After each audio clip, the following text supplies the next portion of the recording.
Bom, amados, esse texto é um texto muito conhecido, fala de Jesus visitando a sua cidade.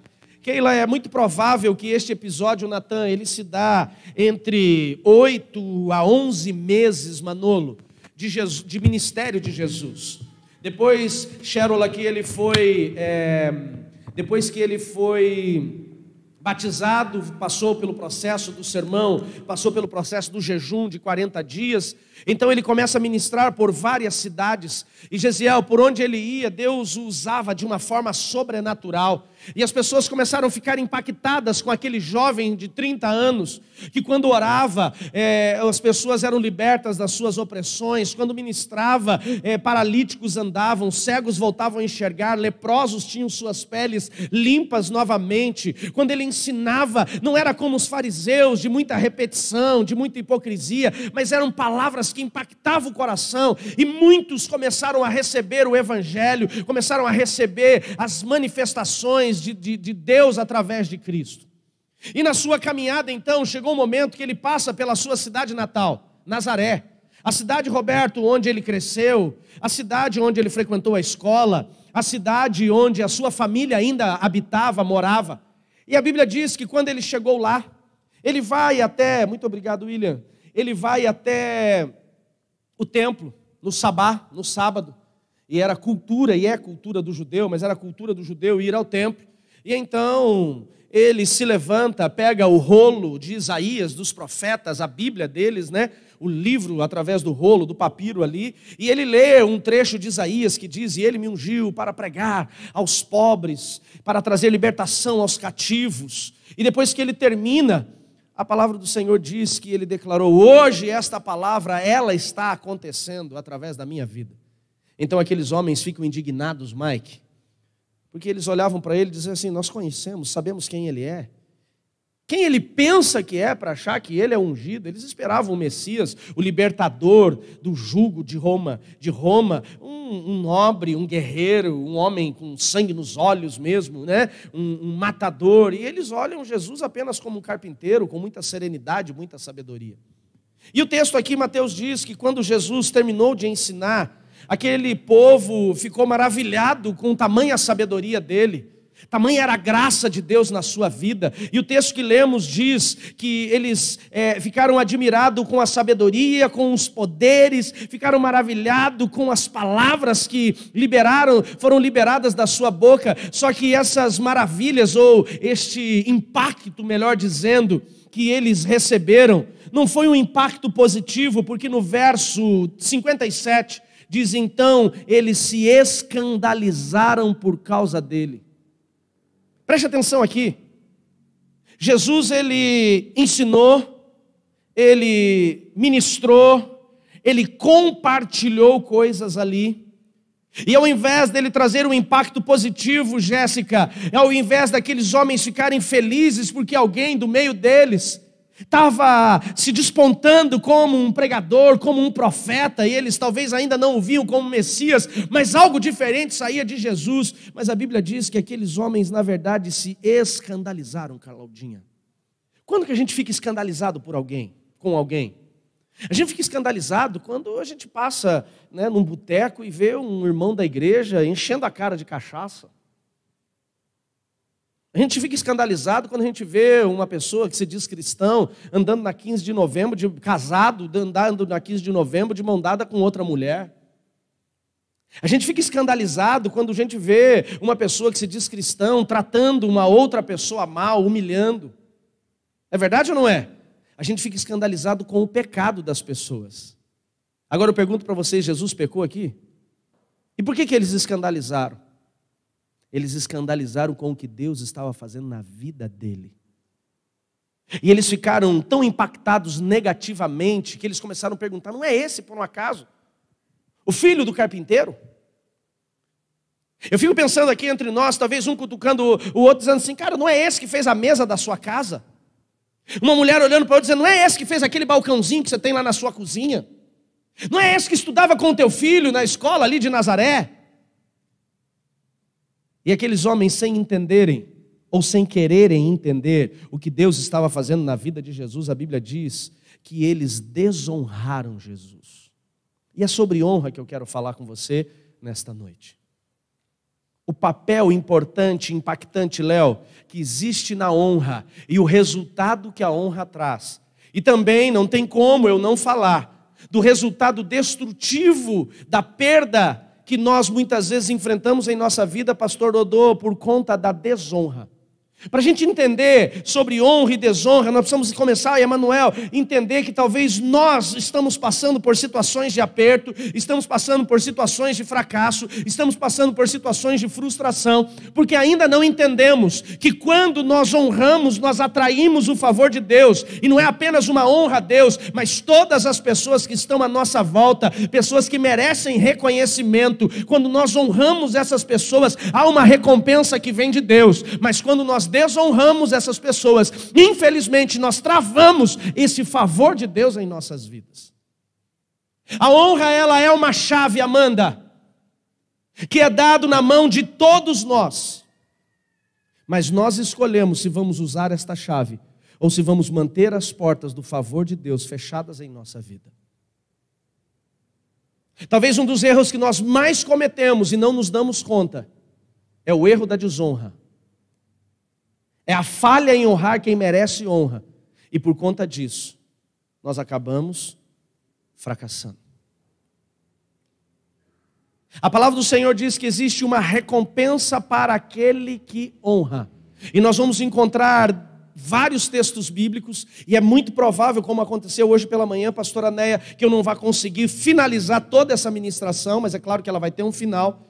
E é muito provável que na semana que vem eu vá dar continuidade, por tamanha a importância deste assunto e o quanto ele pode agregar de recompensa em nossas vidas.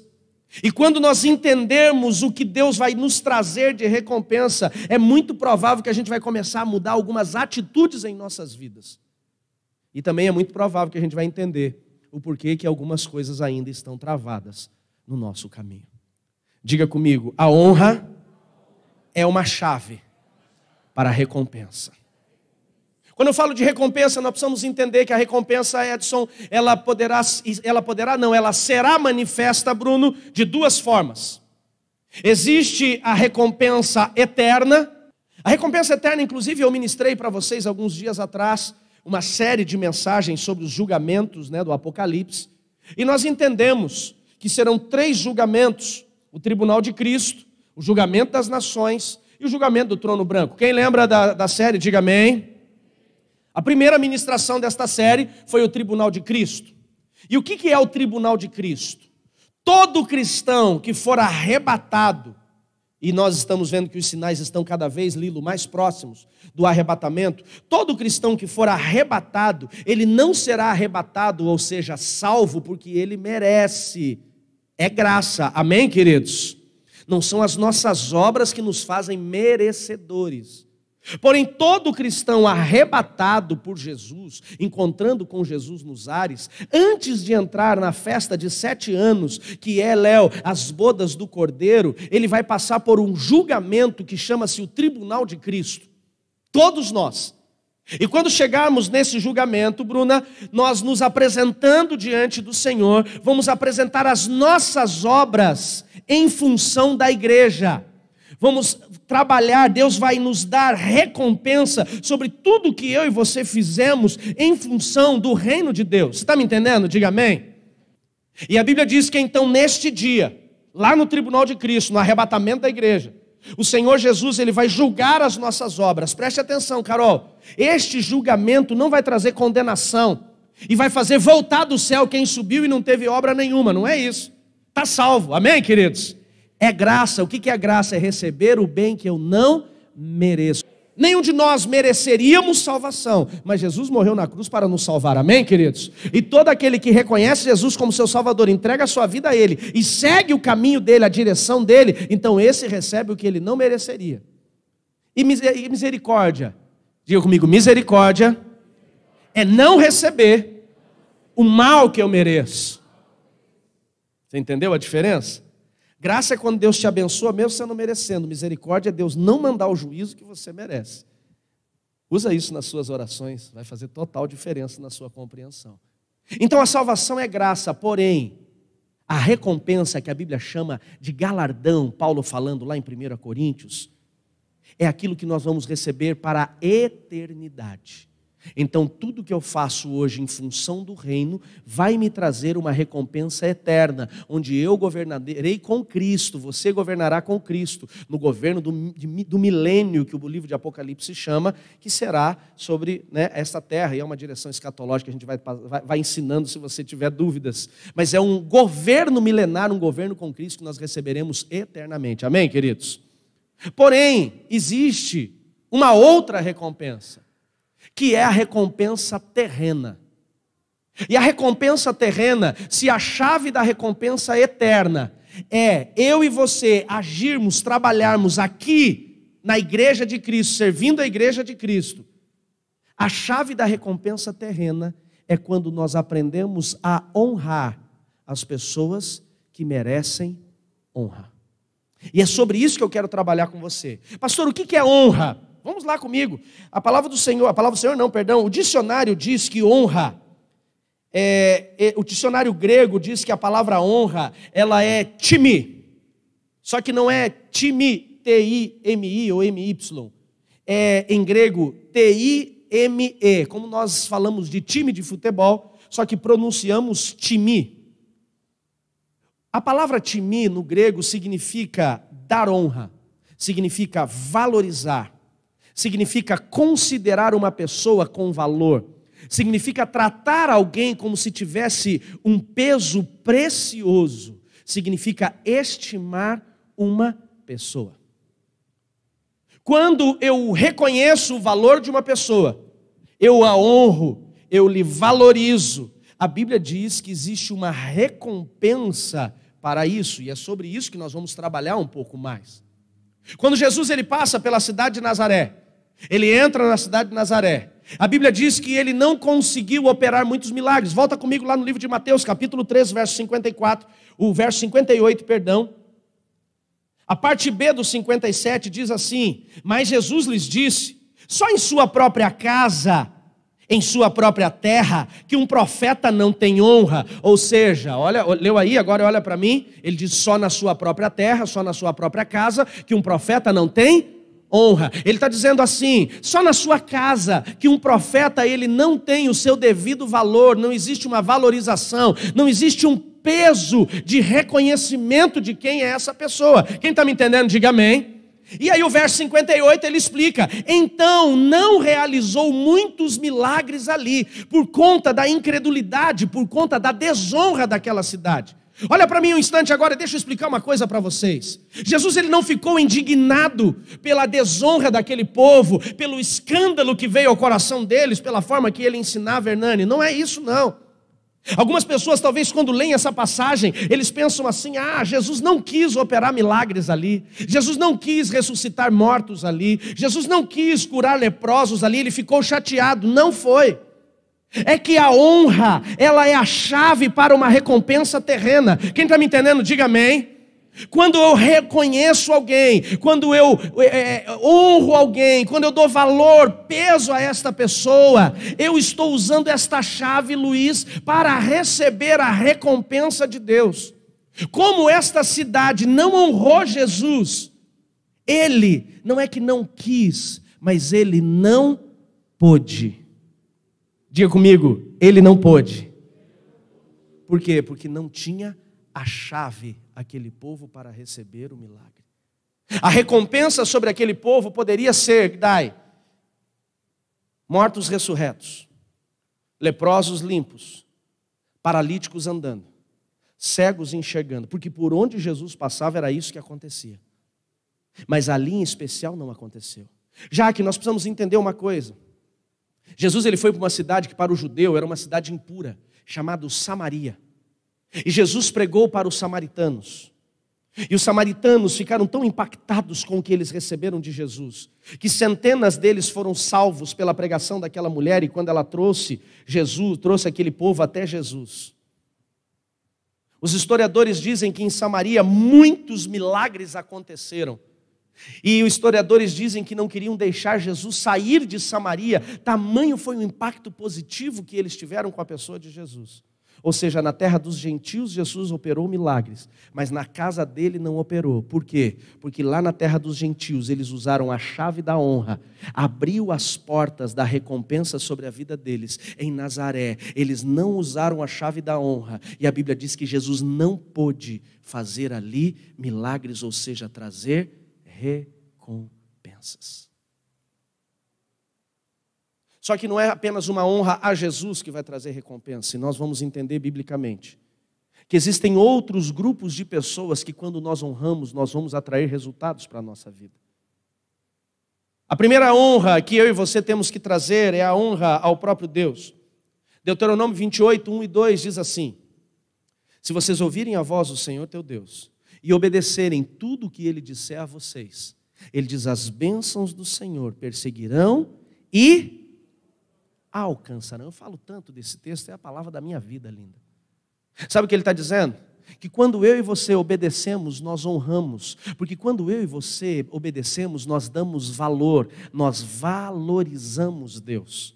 Nós colocamos Deus no lugar onde Ele é de fato o Senhor. Quando eu venho à casa do Senhor, quando eu cultuo a Ele, quando eu adoro a Ele, quando eu obedeço os mandamentos dEle, quando eu dou valor aos princípios da palavra dEle, eu estou honrando. E a honra da obediência que eu tenho com Deus faz com que eu não precise correr atrás de bênção. Quando eu e você obedecemos os mandamentos, quando nós obedecemos os princípios, quando nós vivemos em fidelidade a esses princípios, a Bíblia diz que as bênçãos, elas começam a se enfileirar atrás de nós, elas começam a caminhar atrás de nós, elas começam a nos perseguir, até elas nos alcançarem. Posso ouvir um glória a Deus, seu querido? A honra, a obediência, a honra ao princípio, a honra à direção de Deus faz com que eu receba a recompensa de Deus. Porém, eu entendo uma outra coisa. Quando eu quebro o princípio, quando eu desobedeço um princípio, quando eu fujo de um mandamento, também não haverá recompensa na minha vida. Porque o mesmo texto de Deuteronômio 28, no verso 15 em diante, fala: porém, se vocês desonrarem a Deus, desobedecerem os mandamentos e não ouvirem aquilo que o Senhor ensinou a vocês, Ele diz, estas maldições, consequências, os perseguirão e os alcançarão. Se desobedecer, o resultado é a maldição, é a legalização do inferno na sua vida. Então, quando eu honro, eu atraio a bênção. Amém, queridos? Quer outra palavra de honra para Deus? Livro de Provérbios, capítulo 3, verso 9 e 10, ele diz, honra ao Senhor com o teu dízimo e com a tua oferta. Qual é a recompensa? Ele diz, então, se encherão os seus celeiros de trigo e os seus lagares de vinho.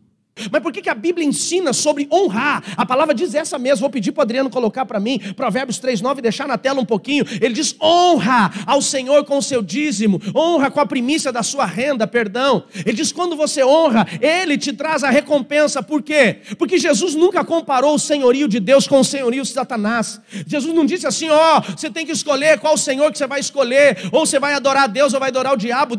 Jesus nunca falou isso. O que Ele falou? Do senhorio do dinheiro. Ele disse, você não pode servir a dois senhores, ou é a Deus ou ao dinheiro. Então quando eu honro a Deus, honro o Senhor com os teus bens e com as primícias de todos os teus rendimentos, eu estou mostrando para Deus onde está o meu coração. Quando você traz o teu dízimo aqui, você não traz de medo do devorador te visitar, de medo do teu carro quebrar, da criança para não ficar doente, você tem que correr para o médico comprar remédio. Não, quando você traz a tua contribuição, é porque você está mostrando a sua gratidão a Ele. Quem está aí, diga amém. É gratidão. É aquela palavra que eu li para vocês aqui, aquela definição do grego, timi. O que o timi diz? Timi em grego significa quando eu dou valor, quando eu valorizo, quando eu dou peso precioso, quando eu estimo o valor desta pessoa, eu honro a Deus. E aí, como Deus não precisa de nada do que é nosso, Ele diz, põe um outro verso agora, o verso 10, tem uma recompensa na tua honra a Deus. Ele diz, os lagares vão transbordar, Os celeiros vão se encher, terão fartura onde vocês estiverem. Vai sobrar. Dá um glória a Deus por isso. Por quê? Porque você revelou onde está o seu coração. Agora a honra é apenas a Deus que vai ter recompensa? Não. No livro de Êxodo, capítulo 20, verso 12, nós também encontramos um outro grupo de pessoas que nós precisamos honrar. Ele diz assim: honra teu pai e a tua mãe. O que ele está dizendo? Valoriza teu pai e tua mãe. Uma coisa aqui, Paulo, nós precisamos entender. Quando ele diz, Edinho, valoriza teu pai e tua mãe, ele não está dizendo valoriza teu pai que te tratou bem. Valoriza tua mãe que cuidou de você. Valorize teus pais, Samuel, que colocaram investimento na sua educação. Não. Ele está dizendo apenas honra. Ele diz, dê valor com peso precioso para teu pai e para a tua mãe. E talvez esse é um dos pontos que nós, infelizmente, ainda falhamos, ainda erramos, é que nós não entendemos o peso que existe na honra do pai e da mãe. O nosso principal erro, eu acredito, é nós honrarmos o nosso pai e a nossa mãe só no dia dos pais ou no dia das mães. O erro é que muitas vezes as pessoas pensam que honrar é uma palavra, é um abraço, é uma ligação. Não, tem que ser um processo contínuo. E enquanto não existe honra, não existe favor. Agora preste atenção numa coisa. Tem uma diferença entre você honrar e tem uma diferença entre você ser manipulado. São duas coisas distintas. Tem pessoas que hoje eles são manipulados por pai e mãe. Aquele pai e mãe que explora o filho. Eu estou dizendo de honra, eu estou dizendo de carinho, de afeto, de cuidado, de atenção. Quem está me entendendo, diga amém. Porque às vezes tem crise conjugal, por quê? Porque a mãe, o pai está explorando a filha, o filho, e o cônjuge está vendo e não está entendendo aquilo. Aí o negócio também, você tem que ter um limite, tem que ter equilíbrio. Mas a Bíblia diz honra para que tudo te vá bem. Diga comigo, toda honra tem uma recompensa. Depois nós encontramos a honra no casamento. Muitos casais hoje, infelizmente, Andressa, estão passando por crises terríveis, porque não existe honra, pelo contrário, existe desonra no casamento. Pastor, mas a Bíblia fala claramente sobre a honra no casamento. A Bíblia diz assim, maridos, amem as vossas esposas, assim como Cristo amou a sua igreja e entregou a sua vida por ela. Quando não existe amor, afeto, cuidado, atenção para com a esposa, ali existe desonra. Faltou cuidado. Porque quem não ama, não valoriza. Quem está me entendendo, diga amém. E a Bíblia diz, mulheres, honrem os vossos maridos e respeitem eles como o cabeça. Não é uma questão de se submeter assim, senhor, não senhor, mas é uma questão de parceria, reconhecer que ele é governo e a mulher é administração. Já falei sobre isso alguns dias com vocês. Quando a mulher não reconhece o papel do marido, quando ela desonra, quando ela desrespeita, quando ela distrata, quando ela ofende, ela também está desonrando e ela acaba atraindo consequências terríveis no casamento. E talvez um dos pontos, Inês, onde muitas pessoas hoje têm enfrentado lutas, onde muitas pessoas têm enfrentado escassez, têm enfrentado dificuldade, é porque existe desonra dentro de casa. E a área onde você desonrar, é ali que o negócio vai travar. Quando o marido não ama, quando a mulher não respeita, eles estão desonrando este casamento e ali haverá consequência. E tem muitas pessoas, infelizmente, que estão vivendo isso. E quando nós falamos de consequência no casamento, nós precisamos avaliar dois erros que também são cometidos: a infidelidade e a deslealdade. Qualquer um dos dois gera desonra. Qual é a infidelidade? A infidelidade é a traição. E Luiz, nós precisamos entender uma coisa: traição não é a conjunção carnal. Quando eu falo assim, todo mundo entende, né? A intenção já é traição. A troca de mensagens já é intenção. Aquelas indiretas, bem diretas, também é intenção. Isso é infidelidade. E onde existe infidelidade, mesmo que seja por mensagens, ali houve desonra. Quem está entendendo, diga amém. Porque não está valorizando. O que é honra? Dar valor, peso, mostrar estima. Só que alguns casais, Teia, não existe infidelidade, mas existe deslealdade. Quando ela vai falar mal do marido para a mãe dela, ela está desonrando ele, porque ela está sendo desleal. Quando ele fala mal da esposa para os amigos no trabalho, ele está desonrando ela, porque ele está sendo desleal. Quem está me entendendo, diga amém. E aí, às vezes, a gente começa a entender, quando avalia isso, o porquê que as coisas não estão bem dentro do casamento. Porque está faltando honra. Entenda uma coisa, querido. Problemas se resolvem, não se empurra com a barriga. E problemas não se expõem para qualquer pessoa. Você vai expor o seu problema apenas para quem pode te ajudar e que tem autoridade para isso, mais ninguém. Só para um conselheiro. Agora tem gente que às vezes está tão frustrado com o casamento que começa a falar mal do marido, falar mal da esposa, começa a falar mal da casa, começa a falar mal da família para todo mundo. E essa deslealdade vai corrompendo o resultado. Diga comigo, a honra é a chave da recompensa. Cuidado com a desonra no casamento. Pastor, então eu tenho que engolir tudo sozinho? Não, eu tenho que pedir ajuda. Mas se tem alguma coisa que você tem que reclamar, não é com a tua mãe. Por isso que a Bíblia diz, deixará o homem seu pai e a sua mãe, unir-se-á a sua esposa, e os dois se tornarão uma só. Você arruma dentro da sua casa. Você resolve dentro da sua casa. Porque quando você tira isso para fora, você desonra. É claro que existem algumas exceções.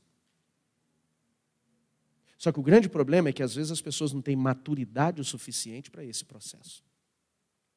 Qual outro nível, pastor, de honra que nós também temos que ter? Então vamos entender, a primeira honra a Deus, a segunda honra aos nossos pais, a terceira honra dentro do nosso casamento, e o quarto nível de honra que nós precisamos ter, a Bíblia diz, com os sacerdotes.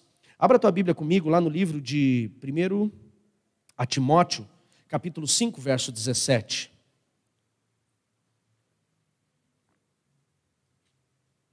É um outro nível que às vezes nós não nos damos conta da valorização. E quando nós desvalorizamos, nós atraímos consequências para as nossas vidas. Olha o que diz o texto aqui. 1 Timóteo, capítulo 5, verso 17. Aos pastores da igreja, aos presbíteros que lideram bem a igreja, lideram bem. É aqui que você tem que entender. Ele diz, aquele que lidera bem, eles são dignos de dupla honra. Aqueles que lideram bem são dignos de uma dupla valorização.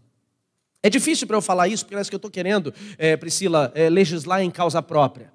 Mas presta atenção aqui, Diego. Ele diz, aqueles que lideram bem a igreja são dignos de dupla honra, especialmente cujo o trabalho é a pregação e o ensino, pois a Escritura diz, não amordace o boi enquanto está debulhando o cereal, e o trabalhador merece o seu salário.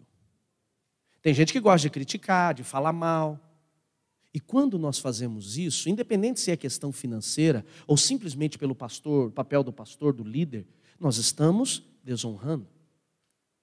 Quantos de nós, Paulo, fomos abençoados por uma pessoa? Alguém abençoou o nosso casamento, alguém ajudou a gente a resgatar o casamento, um pastor instruiu, deu direção, trouxe salvação, e nós nunca conseguimos valorizar essa pessoa. É desonra. A Bíblia diz lá no livro de Mateus, no capítulo 10, verso 41, pastora Neia, aquele que dá um copo de água fria para o profeta tem galardão de profeta. O que é galardão?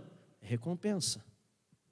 A pessoa não vai evangelizar, ela não vai restaurar o casamento de ninguém, ela não está orando de madrugada por ninguém, ela não está cumprindo um papel ministerial, mas quando ela valoriza um pastor, quando ela honra o pastor, a Bíblia diz que ela recebe a mesma recompensa do pastor. Preste atenção que eu não estou falando aqui para poder incitar você a fazer algo por mim, ou pela pastora Annelise, ou pelos pastores, mas é algo que nós temos que entender e aprender. Quem está entendendo, diga amém. Porque às vezes nós não estamos tendo recompensa plena, pelo contrário, nós estamos trazendo perda. Porque quando você fala mal, seja do pai, seja da mãe, seja do esposo, quando você murmura contra Deus, quando você critica uma pessoa, você está atraindo o crédito da injustiça para você. Quando você desonra aquela pessoa que te serviu, sabe aquela pessoa quando você estava desempregada, te arrumou um emprego, você nunca conseguiu pagar um hambúrguer para ele e dizer assim, obrigado? Sabe aquela pessoa que te abençoou quando você estava andando a pé, ele emprestava o carro, você nunca conseguiu dizer um muito obrigado? Você nunca conseguiu fazer algo para mostrar a essa pessoa a gratidão do seu coração? Isso também é desonra. O que é a desonra em grego? É você tratar as pessoas como alguém comum, menor do que você. E às vezes nós não valorizamos por quê? Porque somos soberbos demais para poder honrar aquela pessoa. E sabe qual que é a maior desculpa que a gente diz? Tem a obrigação dele, era a obrigação do meu pai. É meu pai, ele me colocou no mundo, não pedi para nascer. É a obrigação de Deus me abençoar. Aquela lei do determinismo maldita, Fábio, que não existe. É a obrigação do pastor me aconselhar. Horas. Ele é pastor. Ele escolheu isso? Não é. A Bíblia diz que a gente tem que dar peso, valor para aqueles que merecem. Quem está indo aí, diga amém. Quando nós entendemos isso, nós entendemos o papel da honra.